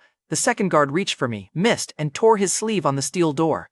Dorian's face drained of color. The strength left his arms first, and his knees hit the pavement next. Fortune sight showed the bright aura around him shrinking by the second. I felt something foreign enter Lifeline's channel, but no explanation followed. Zara staggered. The red dress flashed pink, and she collapsed into bunny form beside my shoes. Dorian ripped his hand free and crawled backward. His guards had stopped fighting, and Dorian looked at me with real fear. What are you? I answered. The man you should have stopped touching. He forced himself upright against the wall. I will kill you, Dorian said. I pointed toward the market. Settle the ruby first! He fled with his guards. The luck thief had lost money, status, and whatever had lived inside his hand. Naturally, murder became his backup plan. Andrew looked from the alley to the silent pink bunny. What happened here? Andrew asked. I told him, something I can't explain yet. Andrew glanced toward the market door. Then nobody inside saw more than a fight. Good. Andrew protected the secret without charging me, then handed me a card. The Chandler family needs someone who can read treasures. Work with us. Name your price. I already own a company and fund another, I said. I don't need a third job. My card went into his hand instead. I added, call when you have a real opportunity. Keep tonight private. Andrew closed his hand around it. Done. I picked up Zara, and her red eyes stayed dark. Lifeline didn't answer when I called, and the store wouldn't open. Fortune sight flickered and died. Even the distance tether stayed silent because Zara's channel had shut down completely. For 3 days, the bunny administrator didn't speak. Lifeline ate Dorian's power and sent me the bill anyway. I carried Zara home with one question getting heavier at every block. What had I absorbed, and what would happen before she woke up? 3 days after the auction, I was back at my apartment with Rosalie and silent bunny Zara. Zara still hadn't spoken. Lifeline's store showed a blank screen, Fortune sight returned in weak flashes, and the distance tethers stayed dead. So I drove Rosalie to the villa with the pink rabbit still under my arm. Rosalie already had the key. I had given her paperwork, promises, and one claimed west bedroom. She had never walked through the finished house. That afternoon, I opened the private gate and parked beside the front steps. Rosalie stared at the stone entrance and the balcony above the garden. "Nothing special," I said. Rosalie looked at me. "Right, very modest. I assume the indoor staircase is for poor weather," I said. "Practical design." She held up her key. "Good. The west bedroom remains mine," I told her. "You claimed it before seeing the place," Rosalie answered. "I had faith in the purchase. Less faith in your decorating." The key worked. Her smile did too. Inside, Rosalie walked through the living room, touched the kitchen counter, and stopped at the back windows. "I used to imagine one locked door," she said, "a place where collectors couldn't walk in." I set Zara's bunny form on the couch. I told her, "Now you have a gate, cameras, and enough doors to lose me in." Rosalie turned. "This is really mine to live in?" Told her. "I bought it for your safety. Use it as your home." She looked down at the key. Rosalie walked upstairs, opened the west bedroom, and placed the key on the dresser. Then she opened the closet and claimed 2 shelves before I entered the room. "You move fast," I said. Rosalie answered, "Collectors taught me to pack fast. You taught me to unpack." I stopped joking when her eyes narrowed. "You still haven't explained how a lottery ticket became this." A car rolled slowly along the private lane before I answered. The driver saw me, hit the brakes, and reversed to the gate. Maxwell Porter stepped out with Fiona. Maxwell was the former classmate security had removed from the villa showroom. He had mocked my father, then discovered my bank card had more status than his entire personality. Fiona wore an expensive coat and carried herself like the hotel scandal had happened to somebody else. Maxwell lifted a listing sheet. "The gate agent let me show Fiona the villa next door. Didn't expect the neighborhood's newest charity case to be you." Then he looked from my house to Rosalie. "So the rumors were true. You dumped Fiona, bought Travis's company, and moved a younger woman into a mansion." Rosalie folded her arms. "He gave me the key before you showed up with gossip." Maxwell ignored her. "How did you buy Travis's company?" I answered the question Rosalie had asked first. "I won the $100 million Rivergate jackpot," I said. "I used the money to buy Harborcrest. I bought Travis's company after he ruined it, then sold the useful assets." Rosalie stared at me, and Fiona's hand tightened around her purse. Maxwell's insult disappeared and returned wearing a business smile. He adjusted his jacket, lowered his voice, and stepped closer to the gate like money had suddenly made us classmates again. Maxwell opened both hands. "You should have told me. We went to school together. I could have brought opportunities." "You brought security," I reminded him. "They removed you." The clearance rack mogul had switched from moral outrage to networking before the car engine cooled. Fiona stepped closer. "You hid the lottery from me," told Fiona. "The engagement ended before the result posted." Fiona looked at Rosalie. "You still chose her?" Rosalie moved beside me. "He chose a house without an invoice. That may be the difference." Fiona's mouth tightened because Rosalie had said it in front of Maxwell. Fortune sight flickered across my vision. Gray-black haze clung to Maxwell's shoulders. It looked heavier than the danger aura I had seen at the showroom. Fiona carried a different distortion. Thin black lines crossed her aura like a signature written by somebody else. Zara was silent, and I had no safe explanation for either warning. Fortune sight stopped at danger, and motive, date, and fixed fate remain hidden. Maxwell offered his card. I left his hand hanging. Fiona pulled him back toward the car, but she kept watching Rosalie's key.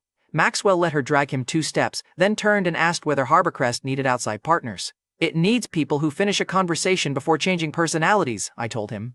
He stopped asking. They drove away with the lottery truth and none of the access they wanted. Rosalie waited until the car disappeared and she turned to me. "100 million?" I lifted one shoulder. "Gross." The usable balance was lower. Rosalie stared. "Calvin," I answered. "Yes?" She pointed at the mansion. "You called this nothing special." I told her. I was trying to stay humble. Rosalie tapped the key against my chest. "Try honesty next." Rosalie looked towards Silent Bunny Zara on the couch. "You have spent 3 days staring at that rabbit and every shadow in the room. We need one normal afternoon." Asked, "Define normal." Rosalie answered, "The amusement park, food, games, and 0 hostile billionaires." That sounded reckless by my new standards, so I agreed. Zara's Silent Bunny form stayed secure on the villa couch. At the amusement park that afternoon, Rosalie wore a yellow summer dress and tied her hair back. In my defense, Rosalie got my attention before the panda did. She caught me looking. "Eyes up, Calvin, the panda is over there," I told her. I was checking for danger. Rosalie glanced down at her dress. "Danger wore yellow?" I nodded. "Rivergate has range." Rosalie smiled and pulled me toward the game stalls. A ring toss vendor displayed a giant panda plush above 10 glass bottles. The rule was simple. 10 rings. Land all 10, win the panda, miss once, leave with dignity, and nothing else. Rosalie looked at the plush for half a second too long. You want it, I said. Rosalie kept her face straight. I'm observing it, I asked. Professionally? She nodded. With standards. I paid for 10 rings, and the vendor pointed at the distance line. Nobody clears all 10. The first ring landed, then the second. By the 5th, people stopped walking past. By the 9th, the vendor had both hands on the panda. The 10th ring settled around the last bottle. Rosalie raised both arms. The vendor lowered the panda like he was surrendering a family member. Take it, he said. Please don't play again. I handed Rosalie the plush and she hugged it against her chest. Best irresponsible purchase so far, I told her. The villa is offended. Rosalie squeezed the panda. The villa didn't have ears. The panda had better romantic timing than I did, which was a new personal record. We made it halfway toward the food stalls before Rosalie stopped. A park worker in a bear costume was being dragged behind a service gate by 2 men. The bear had turned and Rosalie went pale. That's Celia Morton, Rosalie said. She was my music program senior. She disappeared after graduation. One man shoved Celia toward a waiting van. Rosalie pulled out her phone. I'm calling police. A bystander grabbed my sleeve. Those men have taken girls before. They leave before officers arrive. I moved before the bystander finished. The first abductor expected me at the van door, so I cut between him and Celia. He swung a metal baton at my head. I read his shoulder, stepped inside the arc, and drove my fist into his ribs. He folded against the van. The second man grabbed the back of Celia's costume and tried to pull her away. I caught his elbow, turned it behind him, and pushed him face first onto the pavement. A third man jumped from the driver's seat. He charged low. I sidestepped, caught his jacket, and sent him across the open van door. The first abductor tried to rise with the baton. I kicked it under the van and put him down again.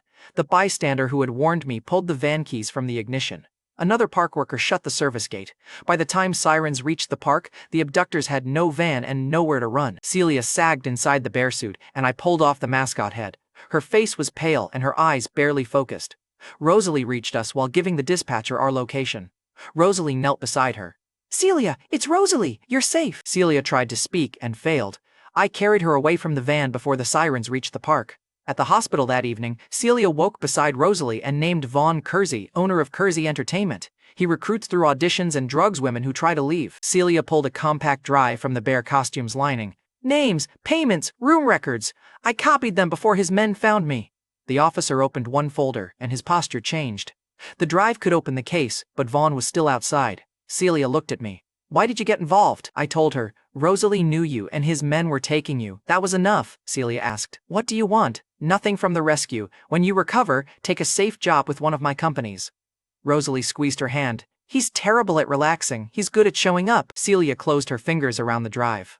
I want Vaughn stopped. Then keep that safe and take the job, I told her. Celia nodded. Rosalie's normal afternoon had lasted until somebody needed help. The panda still sat in the hospital chair beside her.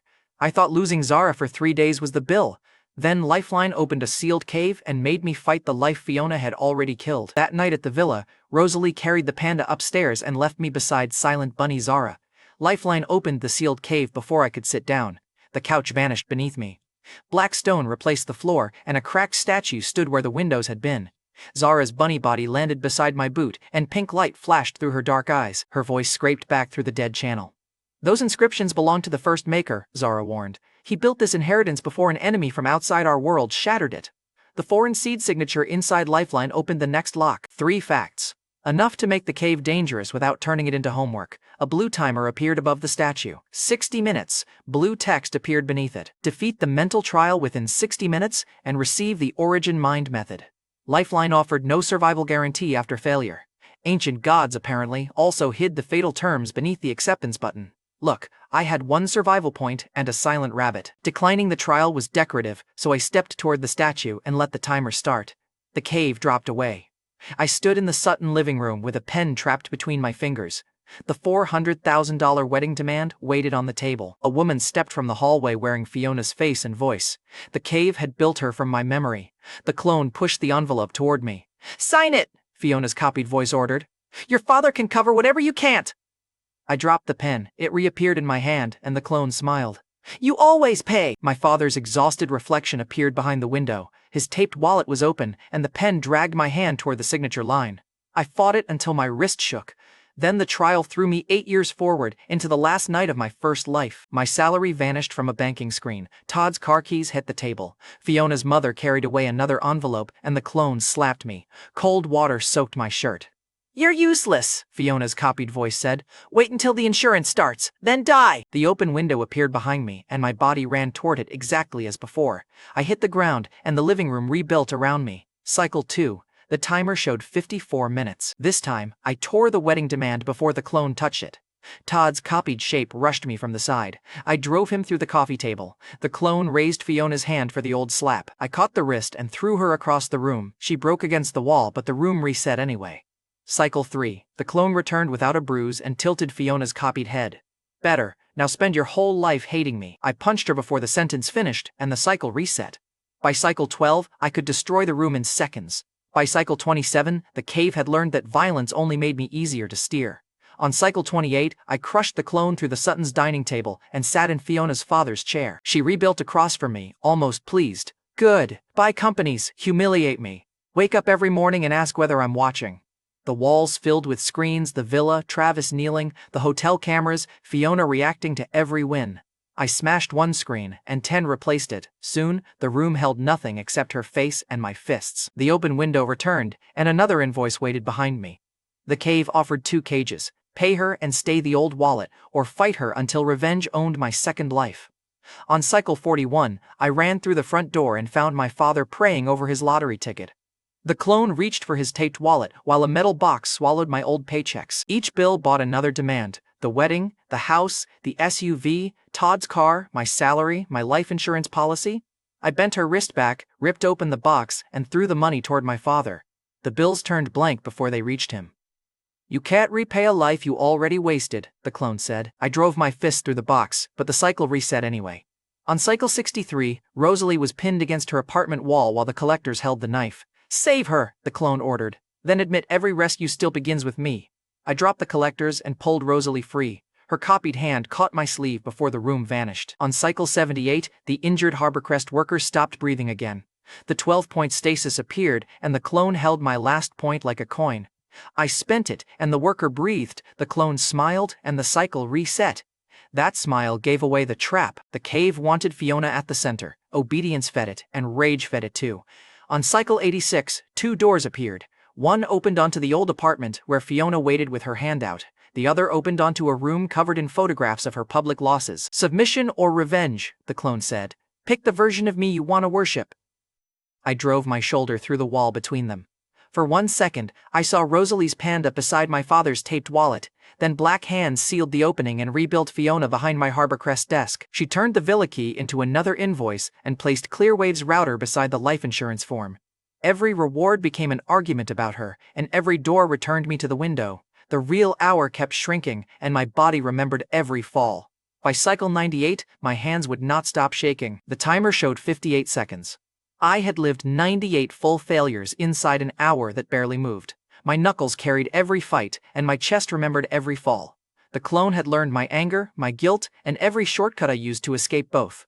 It rebuilt the trap faster each time. The clone waited in the Sutton living room one final time. The timer above her showed less than a minute. She held the $400,000 envelope against her chest. "Choose," Fiona's copied voice said. "Pay me and live the old life. Kill me, and spend the new one proving I lost." Behind her, the room opened into 4 memories. My father prayed over a lottery ticket, and Rosalie placed her villa key on the dresser. The injured worker took another breath, and Emmett held the router everyone else had mocked. My father kept his money, Rosalie had a home, and the worker was breathing. Emmett had a company to build, but the clone still had 1 envelope. Cycle 99. Fiona's copied hand rose for the slap, and I caught her wrist. The clone smiled. "Without me, what are you?" "Busy," I told her. I ripped the $400,000 invoice from her chest. "You got 1 life," I said. "That account is closed." I tore the paper in half, and the clone split with it. Her copied face broke into black dust, and the Sutton living room collapsed with it. The window vanished last. I woke on the cave floor as the timer reached 0. The cracked statue moved, and 1 stone arm dropped toward my head. My body reacted before fear could catch up. 1 heel turned, so I rolled my shoulder and drove the falling weight into the floor beside me. I had never learned that movement. A second piece of stone skipped across the floor behind me. My foot caught its edge without looking and stopped it beside the statue. The pills had made me stronger and faster for a price. This was different.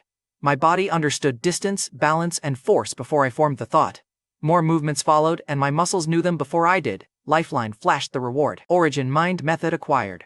Host level 24. My survival reserve rose from 1 point to just above 2,000. For once, Lifeline paid before taking its fee. I assumed the invoice was delayed. Zara's bunny body snapped upright. Her red eyes burned brighter than I had ever seen. "Calvin, the fragment!" Zara began. A black gold piece broke from the statue and landed in my palm. One incomplete movement had been carved across its surface. Zara's voice cut off, and her bunny body dissolved into pink light. The light vanished before the distance tether could pull her back. The store icon turned gray, her channel disappeared, and Zara was gone. The store was locked, and Clearwave still needed Ronan's materials. The fragment gave me one move, while Zara gave me none. At sunrise inside the villa, Zara's bunny body still had not returned. Her voice, tether, and store channel were gone too. The black gold fragment remained on my kitchen table. The carving showed half a footwork pattern. When I traced it, Origin Mind Method pulled my stance into the missing finish. The clue stopped there. The one time I had 2,000 points to spend, Lifeline had left me on read. Clearwave still had a real-world problem. Its prototype components overheated, and Ronan Beckett had only opened a test path. I needed his family's material support before Emmett burned another production run, so that morning, I carried the fragment to Ronan's family home. Ronan met me in a private training room instead of an office. He was the materials heir who had forced Travis to honor our wager. He had also watched Dorian squeeze my hand like a thief with manners. Ronan looked past me. "Where's your red-dressed assistant?" "Missing," I said. His expression sharpened. "And you still came alone?" I told him. "I brought something expensive." I placed the fragment on the low table between us. Ronan's hand stopped before touching it, and the careless amusement left his face. He bent closer, followed the carved movement with one finger, then pulled his hand back. "This is incomplete," Ronan said. "So is your materials offer," I told him. His mouth twitched. "You brought a divine-looking relic to negotiate router parts?" I tapped the fragment. "I'm a businessman. Everything becomes inventory eventually." Ronan looked at me for another second, then removed his jacket. He kicked one chair off the mat and waited. Then Ronan stepped onto the training mat. "Show me the movement." I pointed at the table. "I brought the fragment." Ronan flexed his fingers. "I want proof you understand it. Your family always punches suppliers?" I asked. Ronan raised both hands. "Only the confident ones." "Fair." I stepped onto the mat and Ronan attacked first. He crossed the distance with a straight palm aimed at my chest. The old version of me would have blocked late and eaten the force. Origin Mind Method read his weight before his hand arrived. My left foot turned half a step, his palm missed my ribs, and my shoulder touched his arm at the exact point that broke his balance. Ronan stumbled past me, caught himself before the wall, then laughed once. "Again," Ronan ordered. He came faster. This time, the palm was bait. His leg swept low while his elbow cut toward my jaw. I lifted over the sweep, caught his forearm, and used his turn to send him across the mat. Ronan rolled, planted one hand, and rose without losing speed. Good. The materials heir had actual talent under the expensive shirts. Ronan rushed a third time and changed direction twice before committing. I waited until his heel touched down. Then I stepped inside, locked his wrist, and stopped my free hand 1 inch from his throat. His other fist stopped against my ribs at the same moment. We held the position while Ronan checked my hand, then his own.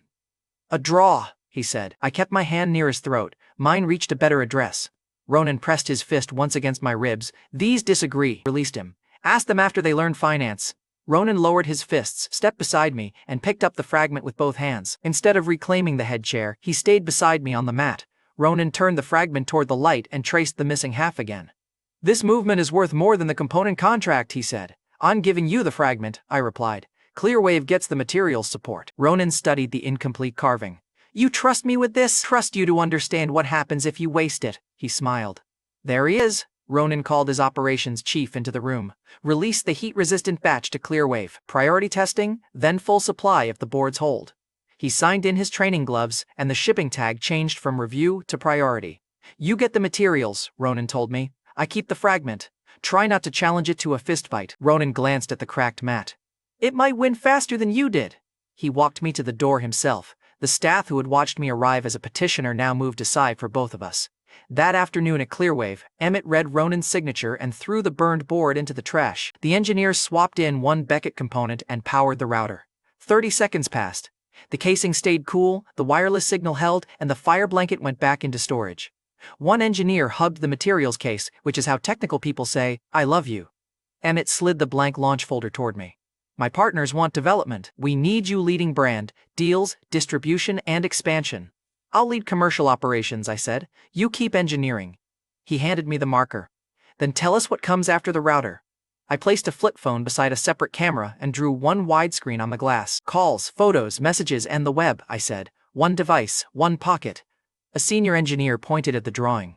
That screen drains the battery and the camera makes it thicker. Then the first model is thicker. Customers forgive weight when one device replaces 3. Emmett looked from the working router to the phone sketch. Network team stays on launch, smaller team starts the phone. Start now, I told him. The 2 engineers who had doubted my first investment uncapped their markers without arguing. One claimed the battery space while the other mapped shared router parts. Emmett asked where the idea came from. I hate carrying extra things, I told him. And I read excellent reports. By evening, the first Clearwave crates were tagged for Harborcrest's unused 3rd floor. 2 days later, prototype benches, router antennas, and the large phone drawing filled that space. Emmett's engineers now worked inside a building my father could once have spent his whole life trying to enter. He had prayed for one safe house. I had put an engineering team under one roof. By the reset's 1-month mark, Clearwave had materials, a Harborcrest floor, and a phone plan nobody else in Rivergate could see coming. Lifeline's store stayed locked, and Zara stayed gone. My new level kept draining the survival reserve that kept me alive. 1 month after my rebirth, I stood inside Harborcrest headquarters while Clearwave engineers carried phone sketches across the 3rd floor. Zara was still gone. Lifeline's store remained gray, and my higher level kept draining a survival total I could no longer see. I opened the panel again. Nothing. Healing, boosts, and fortune sites stayed behind the same gray lock. Then pink light struck the glass wall beside my desk. Zara appeared in full-size form with one hand braced against the window. Her red dress flickered at the edges, and her face carried none of the usual teasing. The Lifeline channel opened with her, and blue numbers returned across my vision. My reserve had fallen, but it was still there. Basic system access came back, but the store remained locked. I caught Zara's wrist before the light could take her again. She felt solid under my hand, though her pulse and outline both flickered. I held on and stepped closer. "Where did you go?" Zara straightened slowly. "I had to confirm something." I held on. "The tether failed. Your body disappeared. Lifeline locked me out for a month." "I know," Zara answered. I asked, "Confirm what?" Her eyes moved to mine, then to the empty inside pocket where I had carried the black gold fragment. Her lips parted before Zara answered. Shouting rose from the plaza below. A Harborcrest worker hit my office door without knocking. "There's a girl on the roof," the worker gasped. "She's past the rail." Zara's head snapped upward, and a red warning spread across Lifeline. Seed signature detected. Engineers rushed to the windows, and one dropped a plastic phone shell beside the workbench. It cracked against the floor, but nobody on that floor knew what the warning meant. They understood the worker pointing at the roof. The reunion ended there. I crossed the office and looked at the roof camera on the security wall. A girl stood 30 floors above the plaza with a knife in one hand. She had already climbed outside the rail, and her face turned toward the camera. It was Ainsley Firth, a girl I recognized from the old timeline. The memory gave me her face. It gave me nothing useful about why she had appeared on my roof with a seed signal around her. The knife carried a dark red smear, and from the camera angle it looked wet. People gathered below Harborcrest, their voices carried through the glass, useless against 30 floors of distance. One worker kept waving both arms at the roof as though she could pull Ainsley back from the plaza. I hit the stairwell, and Origin Mind Method took over my movement.